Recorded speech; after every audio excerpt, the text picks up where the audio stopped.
ప్రపంచమంతటా కూడా తండ్రులను జ్ఞాపకం చేసుకునే దినముగా ఫాదర్స్ డేగా పిలుస్తున్నారు అనేది చాలా విలువైంది. ఈరోజు ముఖ్యంగా వివాహమైనటువంటి తండ్రులు జాగ్రత్తగా ఈరోజు వారు వినవలసినటువంటి మాటలు. తండ్రి పాత్ర ఈ సృష్టిలో చాలా విలువైంది. తండ్రి బాధ్యత కలిగిన వాడు, తండ్రి భారము కలిగిన వాడు, తండ్రి శ్రమపడే మనసు కలిగిన వాడు, తండ్రి తన పిల్లలను ఉన్నత స్థాయిలో చూడాలని అనుకునేవాడే నిజమైన తండ్రి ఉన్నాడు. ఆమెన్. తండ్రికి ఉండవలసిన లక్షణాలు ఏంటని చెప్పండి. బాధ్యత కలిగిన వాడు తండ్రి మొదట. రెండవదిగా కుటుంబం పట్ల భారం కలిగిన వాడు. మూడవదిగా శ్రమపడే మనసు, అంటే కష్టపడే జీవి.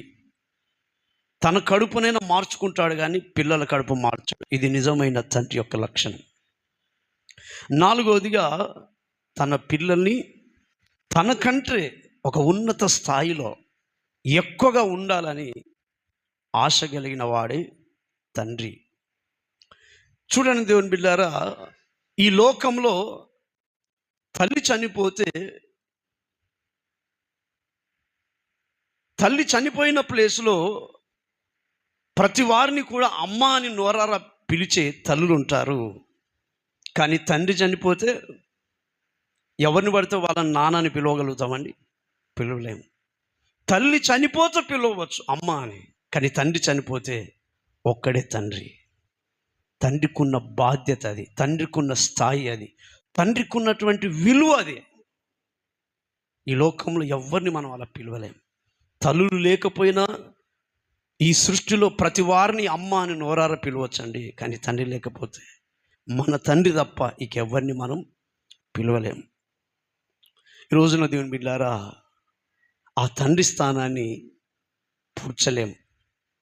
అది ఎవరు తీర్చలేని స్థానం. చూడండి, ఈనాడు ఎంతోమంది ఇళ్లలో తండ్రులు ఉన్నారు. తండ్రులు ఉన్నను కూడా పిల్లలను పెంచి పెద్ద చేయలేని స్థితిలో, పట్టించుకోలేని స్థితిలో ఉంటారు. వారైతే చాలా సోప్ టాప్గా తయారై పిల్లలు ఏమాత్రం పట్టించుకోకుండా బాధ్యత లేని వారుగా తిరిగే తండ్రులు ఎంతోమంది ఉన్నారు.